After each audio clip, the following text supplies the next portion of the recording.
That may be the greatest catch I've ever seen in my life. Okay, we've had a couple disappointing wide receivers over the past few weeks. A lot of guys were, I'm not going to lie, it's pretty hard to throw them on these rankings. We're going to be talking about guys like DJ Moore, Mike Williams, where we're going to be having a lot of these disappointing wide receivers. But of course, before we get into it, you know exactly what we have to do here. We have to give away some Fantasy Flock Network hats. Let me pull up our latest videos so I can grab 2 random comments. And of course, every time you go down there, drop a like, leave a comment on the video. If you're subscribed to the channel, you get entered in to win a free Fantasy Flock Network hat. Our winners for this video is going to come out from Tyler and Isaac. Thank you all so much for being a part of the flock. And if you win, just make sure you send me that email ASAP with your physical address. That way I can get you that hat.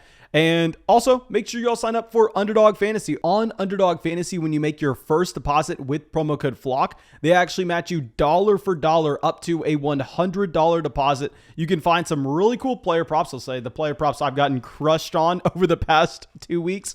You can also hop into some fantasy drafts over there. We're going to be doing those fantasy drafts on the live stream as well. I mean, obviously, they're the sponsor of the channel, and love Underdog Fantasy more than you could ever believe. Make sure y'all go sign up with promo code FLOCK, available in damn near every single state. And yeah, it supports the channel.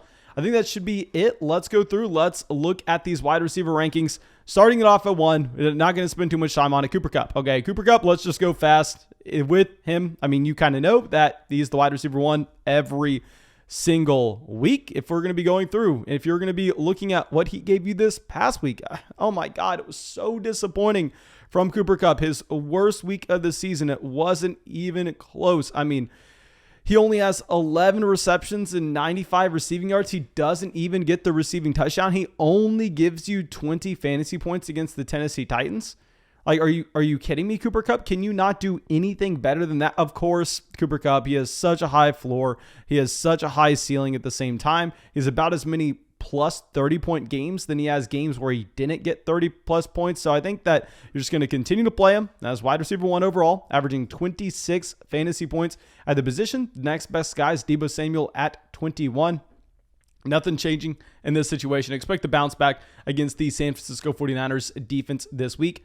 Now, we will have Davante Adams in that same tier with Cooper Kupp. You know, last week we had Cooper Kupp in his own tier. This one's going to be a little bit different because with Davante Adams, I mean, I am expecting that we have Aaron Rodgers back.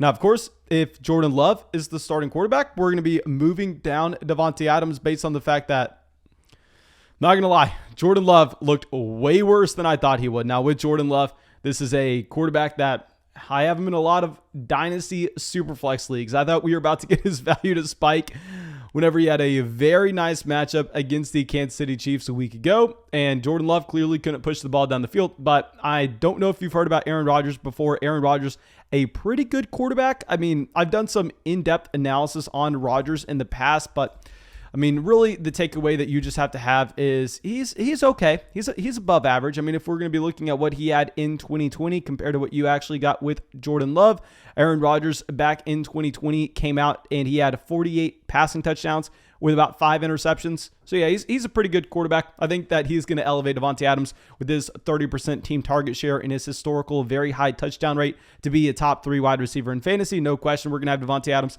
at wide receiver 2, only behind Cooper Kupp, and not going to be too worried about that Seattle Seahawks matchup. Now let's go down to our next tier. Let's go over to wide receiver 3. A very disappointing offense, a very disappointing team in general. The Kansas City Chiefs. We're going to have Tyreek Hill at 3 going up against the Las Vegas Raiders. Not a good matchup. I will definitely say that. A tough matchup for Tyreek Hill going up against the Las Vegas Raiders. I mean, this is a passing defense that I think we have to be pretty worried with, if we're going to be completely honest. I mean, based on how they've been able to shut down, like they just shut down the New York Giants. And I know, obviously, you're not going to say Daniel Jones and Mahomes are in a similar range, but at the end of the day, I mean, you've had Mahomes probably as the most disappointing quarterback this season. Now, I will say, we have seen the absolute floor, like worst case scenario for this Kansas City Chiefs offense so far this season. And in that worst case scenario, Tyreek Hill is still the wide receiver 3 on a points per game basis, ahead of Davante Adams, ahead of Antonio Brown, ahead of Jamar Chase, ahead of Chris Godwin, ahead of DK Metcalf. So Tyreek, we're going to have him at 3. Obviously, you're hoping that we get this Kansas City Chiefs offense to be a little bit more efficient. I'm just hoping that this Chiefs offense is a little bit better so these games are more entertaining. I mean, that was horrible watching them play the Green Bay Packers. It was like the most boring football game I'd ever seen. But hopefully we get the old Kansas City Chiefs offense back sometime soon. Tyreek Hill going to be number 3. Now, our number 4 wide receiver, I hate ranking him here because it feels like he doesn't belong, but the underlying numbers say like we should be having him in this range. Stephon Diggs. Now, I know Stephon Diggs, like you're pulling it up. He has been a low-end wide receiver too so far this season on a points per game basis. Now, I will say he has been extremely consistent. The worst week that we had from Stephon Diggs this season was back in week 5 against the Kansas City Chiefs, where he scored 9 fantasy points. Pretty much every single week, Stephon Diggs is in the range where he's getting you either 15, 16, or 17 fantasy points. I mean, he's never demonstrating that elite ceiling that we saw back in 2020. I mean, this past week against the Jacksonville Jaguars, he gets 8 targets, 6 receptions, 85 receiving yards, just for an okay 14.5 fantasy points. This is kind of what you've come to expect from Stephon Diggs. But at the end of the day, this is an offense that we really want to be betting on. I know they disappointed a week ago, but like I always say, Las Vegas knows more than we do. I think we can always go and we can always look at those Vegas lines to try to get a feel of what we are going to have in terms of how productive an overall offense will be the upcoming week. And right now, if you're going to be looking at what they have for the Buffalo Bills, I mean, Vegas is saying, well, the Buffalo Bills are projected to be the highest scoring offense of the week against the New York Jets here. And if you're looking at Stephon Diggs, he's still there, 9 targets a game. He's had 73 targets through 8 weeks so far. Going back to what we had with Stephon Diggs in this same offense in 2020 with pretty much the same exact role, he had about 10 targets a game in 2020. This was a player regularly. I mean, let's just go through the last month of the season. 41 points, 25 points, 29 points, 20 points, and then 25, 20, 20. I mean, 29. This is a wide receiver that does have that ceiling. It's frustrating because he hasn't lived up to expectations for this long so far this season, but it's a good matchup against the New York Jets. Michael Pittman just looked fantastic. This team's going to be able to effectively push the ball down the field. Maybe I just need to say, you know what? Stephon Diggs isn't the wide receiver he was a year ago, but if the volume's still going to be there and this offense projects to be this productive, we're going to be playing Stephon Diggs as wide receiver 4. Now, our wide receiver 5 in the same tier, so it's going to be in tier 2. We're going to have A.J. Brown going up against the New Orleans Saints. I know A.J. Brown, a lot of people are going to be worried about the matchup that he may have with Marshawn Lattimore. Personally, I'm not going to be overthinking it. With A.J. Brown, this is a wide receiver that had a very tough matchup this past week against Jalen Ramsey. So we had him ranked, I think, as our wide receiver 8 a week ago. He came out and, yeah, he had some pretty bad drops. I will definitely say that. It doesn't really matter too much in terms of projecting his points going forward. Now, that's something that a lot of people are horrible at in fantasy football. Like, for whatever reason, when someone who plays fantasy football, they actually see the wide receiver dropping the ball on the TV screen, they automatically ding that player unfairly in their head. And I'm almost the exact opposite. I would rather see the wide receiver be able to generate separation and to be able to command that target to begin with and then drop the ball rather than just never get open. I mean, if you look just with what we have seen in continued trends, very rarely are you going to say, okay, this player, 100%, he has that drops issue. This is something we need to take into account going forward. They're changing his role in the offense. No, I think that you completely ignore the drops from A.J. Brown this past week and against the Los Angeles Rams in a very tough matchup against Jalen Ramsey. He was really impressive. 11 targets, now 5 receptions, 42 receiving yards. If he would have caught a couple of those balls, I mean, the stat line would look way better. But the fact that he was able to generate separation on Jalen Ramsey, command 11 targets. Over the past 3 weeks, he's averaging over 10 targets a game. This offense looks great. I think we have to play A.J. Brown as that top 5 wide receiver. Now let's go down another tier. Let's go over to some Tampa Bay Buccaneers players. We're going to be ranking Chris Godwin, Mike Evans at wide receiver 6 and wide receiver 7. So y'all know that with Chris Godwin, we were saying you needed to be holding him over the past 2 weeks, ranking him as an elite level option with no Antonio Brown. But once Antonio Brown's coming back into this offense, then I could look to go through and sell high on Godwin. Well, it looks like Antonio Brown's still in the walking boot. I mean, that's not something we were expecting. All reports going into the bye week were saying that Antonio Brown should be good after the bye. Now, this matchup against Washington, Washington, we've discussed this at length, but not really a team that we need to be too worried about their pass defense with. Washington actually has pretty much a top 10 rush defense, but if you're looking at their passing defense, one of the worst passing defenses in the NFL, which is so damn surprising considering the front defensive line that they have. So Godwin, gonna have him at wide receiver 6. Looking at what we have had over the past 2 weeks. Over the past 2 weeks, you have not had Antonio Brown in Tampa. 11 targets, 8 receptions, 111 receiving yards. In week 8, 12 targets, 8 receptions, 140 receiving yards, and the receiving touchdown. And then with Mike Evans, of course, this is also a player that's going to be getting that bump up in his own volume. If you're going to be looking at his game against the New Orleans Saints, really hard to take too much away from it just because we know historically he's not been great against the Saints. 4 targets, 48 receiving yards, and the receiving touchdown. So, he did get you about 13 fantasy points. But, the week before that, with no Antonio Brown in this offense, 10 targets, 3 receiving touchdowns, 6 receptions, 76 receiving yards for a whopping 31 total fantasy points. So both Godwin, Evans, going to be elite options, assuming that you do not have Antonio Brown in this game. Now, our wide receiver 8 will be Justin Jefferson. He was on our buy low list of wide receivers last week, and I thought we were going to get a monstrous Justin Jefferson performance after he got past the secondary here for Baltimore, and he came away with that long receiving touchdown. Sucks is, this offense doesn't look that dynamic for Minnesota. I don't know if they're just really limiting the amount of plays per game that they're going to be running. I think that, you know what?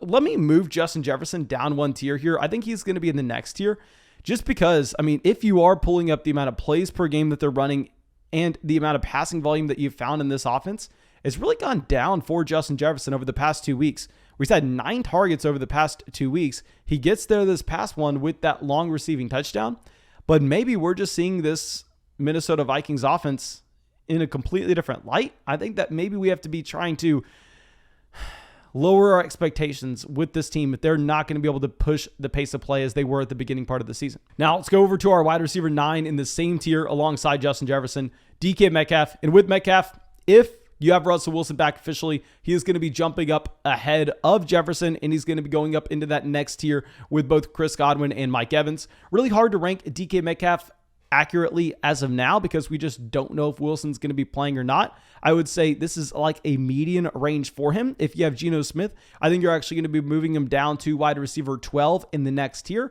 If you have Russell Wilson, I think we're going to be moving him up to the Chris Godwin, Mike Evans range. Now, our wide receiver 10 will be CeeDee Lamb in a great matchup against the Atlanta Falcons. I would love to go through and buy CeeDee Lamb on the low right now, coming off a week where, yes, he was so disappointing, only 4 fantasy points. He has all the underlying numbers that you want to check. He severely out-targets Amari Cooper in this offense. And I think with the addition of Michael Gallup, I think the floor of this offense is going to be risen a ton, just given the fact they'll have the best wide receiver core in the entire NFL as of now. Of course, when Antonio Brown comes back and is healthy, you can make the argument that it may be the Tampa Bay Buccaneers against the Kansas City Chiefs and the Atlanta Falcons over the next 2 weeks. The Dallas Cowboys are going to have great matchups going up against the Falcons this week. This is one of the worst pass defenses in the NFL. I think we can continue to go through and try to play all options in the Dallas Cowboys passing offense. Now, our wide receiver 11, we're going to have to continue to monitor this as the week goes on. We'll be live streaming every single night, so just make sure you're subscribed to the channel. Come out to those live streams, and we'll be able to give updates. We're going to be going with a DeAndre Hopkins here. With Hopkins, you have to monitor the hamstring injury. You have to monitor Kyler Murray as well. This matchup, however, against the Carolina Panthers, not great, but what you do have is the fact that this offense is going to be a top 5 offense in the NFL, and going through and what we have seen from DeAndre Hopkins so far this season, it's just a year plagued by injuries. It's so hard to look at these season-long numbers where he's had 49 targets through 8 weeks. Through 8 weeks, he has had 35 receptions, obviously some of the worst marks of DeAndre Hopkins' career. But if we remove this past week against the Green Bay Packers, you're actually going to see that the numbers look a lot better, where he's averaging a little over 7 targets a game, dealing with the rib injury earlier this season at the same time. We know based on the historical efficiency that you should have with Kyler Murray and based on how many points Las Vegas is saying this Arizona Cardinals offense is going to score, I think we still have to expect at least top 12 production for DeAndre Hopkins. So he'll be the last wide receiver in this tier. Now let's go down to our next tier. Let's lead it off with Terry McLaurin. Sounds like you're not going to be getting Ryan Fitzmagic back this week. And with Terry McLaurin, we may have Logan Thomas back. So maybe this is a little bit more added target competition. I think that just given the fact that there's nobody else at all in Washington right now, maybe the addition of Logan Thomas doesn't hurt McLaurin too bad, just knowing that the Tampa Bay Buccaneers defense may have to just pay some respect to someone else outside of McLaurin. But for now, you can go through, play him at wide receiver 12. Wide receiver 13 will be Keenan Allen. Yes, we're going to have Keenan Allen ranked ahead of Mike Williams this week. I think you honestly kind of have to. We'll talk about Mike Williams near the end of the video here. But with Keenan, this was a buy low wide receiver for us because we wanted to be betting on this Los Angeles Chargers passing offense at the beginning of the season. And, I mean, he has been very consistent with the workload that he has had. He is consistently there, 10 targets a game every single week. He was one of the best buy low candidates at the beginning of the season, even though people were telling me, Mason, if you call Keenan Allen a buy low one more time, I'm unsubscribing to the channel. People are out here bullying us. Nonetheless, I think with Keenan Allen, this is a player that 82 targets, only 2 touchdowns. While yes, historically throughout his career, he has had a low touchdown rate just given his low average depth of target. This should be a player that honestly I think can continue to get better in Los Angeles. Now, wide receiver 14, we're going to have him here because it's a very tough matchup. He should be a lot higher than this, if I'm going to be honest. But Deebo Samuel. Now, with Deebo Samuel, he's not fully healthy. You're seeing George Kittle come in and take a ton of volume away. And Brandon Ayuk, all of a sudden, having a sneaky role in this San Francisco 49ers passing offense. Throw on the fact that he is going up against the Los Angeles Rams.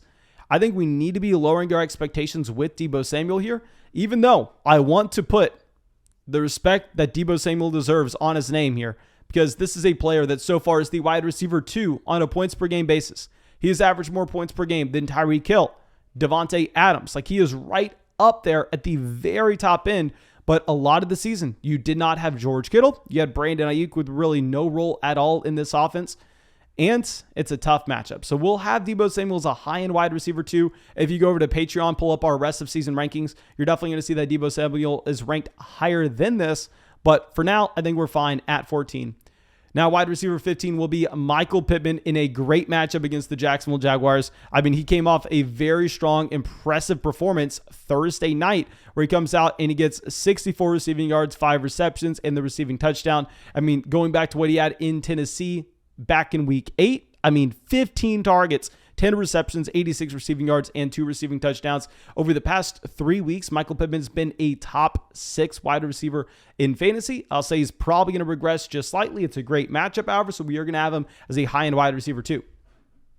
Now let's go down to our next tier. Let's go down to Amari Cooper against the Atlanta Falcons. I actually think the addition of Michael Gallup possibly hurts Amari a little bit more than it will with CeeDee Lamb. I think Lamb can play in the slot. I think Michael Gallup's going to be playing on the outside alongside Amari, but it's a great matchup for Amari Cooper going up against this Atlanta Falcons defense. And Las Vegas is saying that they're going to be a ton of points scored in Dallas. I'm going to continue to bet on these Dallas Cowboys players.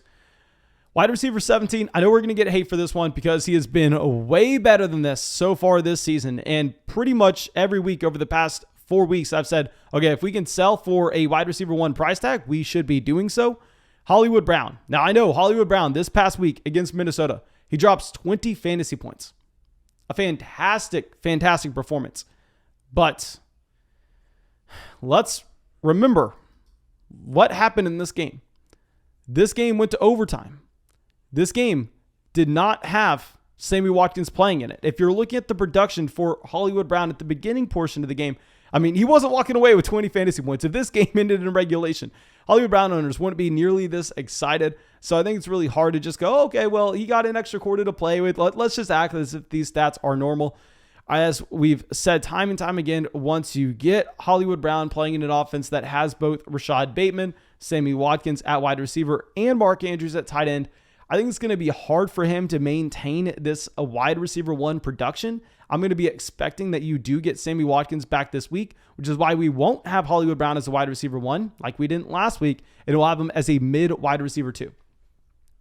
Now let's go to our wide receiver 18, which will be a Deontay Johnson. Deontay Johnson here, not a great performance on Monday night against the Chicago Bears.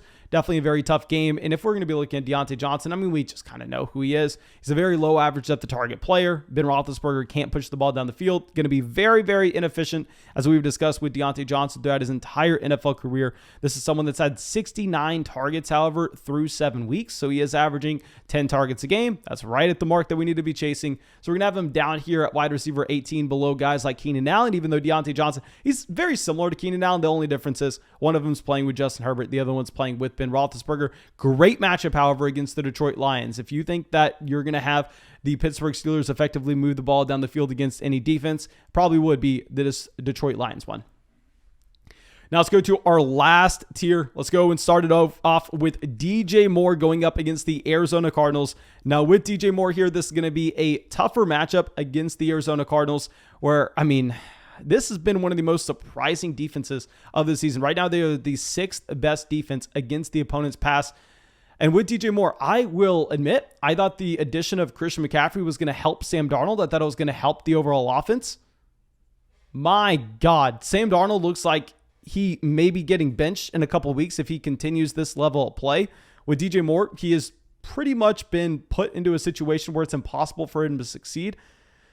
Now, I don't want to just be saying that DJ Moore is a sell right now and sell him for whatever you can get, because at the end of the day, based on that elite production he flashed at the beginning part of the season, the fact that he's only 24 years old, back in 2019 when he was 22 years old, he had a fantastic low-end wide receiver 1 season that showed us that he can have that age-adjusted production that lets us know that he does have that talent profile.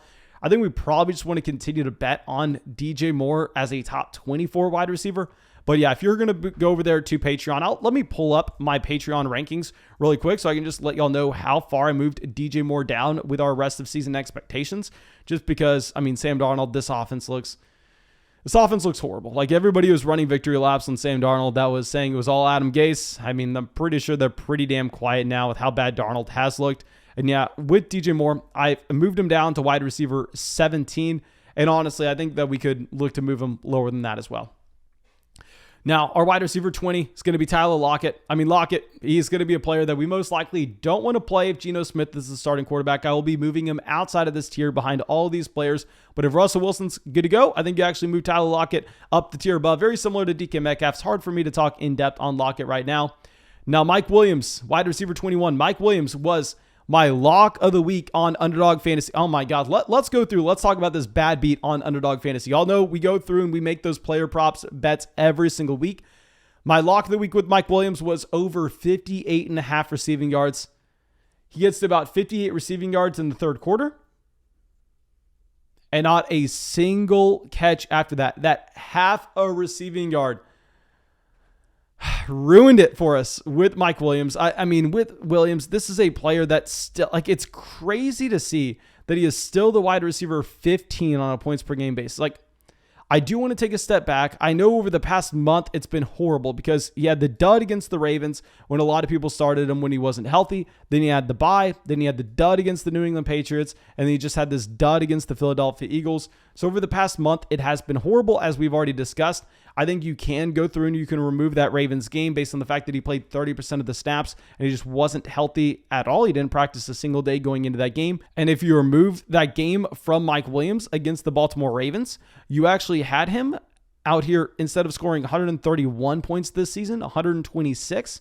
And then at the same time, if we're going to go through and just see how many games that would have him good to play, that would have been 7 games here. So 126 divided by 7 is going to be 18.1 fantasy points per game. That would currently make him the wide receiver 10 alongside DK Metcalf. So it's hard to rank Mike Williams outside the top 24. I think it's just going to be an up and down wide receiver all season. We should have kind of known this based on what we have had with him as a deep threat that has that obviously massive frame where he can be coming away with those touchdown receptions at the same time.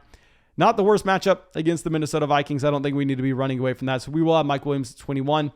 Wide receiver 22, we'll have Jalen Waddle. Jalen Waddle, tough matchup against the Ravens. But if you get Tua Tagovailoa playing this game, bump the hell up Jalen Waddle. If Tua plays, I actually think that Jalen Waddle is going to be going over Amari Cooper here because You have no Devontae Parker and maybe no Will Fuller this week either. And without those two wide receivers, Waddle just has such a safe role where he is pretty much guaranteed to get 9-10 targets in this contest. And with his speed that he has and that big playability, I mean, obviously you have to be chasing Waddle where you can. Wide receiver 23 is going to be Robert Woods going up against the San Francisco 49ers, with Woods playing in a very good offense. I mean, he has a consistent role, tough matchup. We kind of know who Robert Woods is, don't really have to talk about it. Adam Thielen will be our wide receiver 24 here. I know with Adam Thielen, I mean, God, he gets so lucky to even score the receiving touchdown this past week to get to 8 fantasy points. I mean, this was a game that you essentially had 5 quarters being played, and Adam Thielen had 2 receptions for 6 receiving yards. But this just looks like a complete outlier if you're going to be looking at what you've had throughout this entire season. You're still playing Adam Thielen as a top 24 wide receiver. He had 7 targets. So far this year, he is the wide receiver 13 on a points per game basis against the Los Angeles Chargers. This is a pretty tough pass defense. I will 100% say that. Like, we should be lowering our expectations on Thielen this week, especially knowing that this team can decide to lean on Dalvin Cook and the run against Los Angeles. But here, Adam Thielen, you still have to have him as a top 24 wide receiver. You still have to go through and play him everywhere you can. And yeah, that's all I got for you. Thank you so much, of course, for checking out the video. Thank you so much for supporting the channel. I really hope that you were able to get something from it. I really hope that we were able to help you out in some way possible. And of course, if you have not already, go down there, drop that like, leave a comment, subscribe to the channel, and enter in to win a free Fantasy Flock Network hat. And also, go sign up for Underdog Fantasy. Go check out some of those player props. Go get in some drafts with us on live streams this season. When you make your first deposit with promo code FLOCK, they match you dollar for dollar up to a $100 deposit, available in pretty much every single state outside of like Washington, Nevada, and Louisiana. So definitely make sure you go take advantage of that. And yeah, so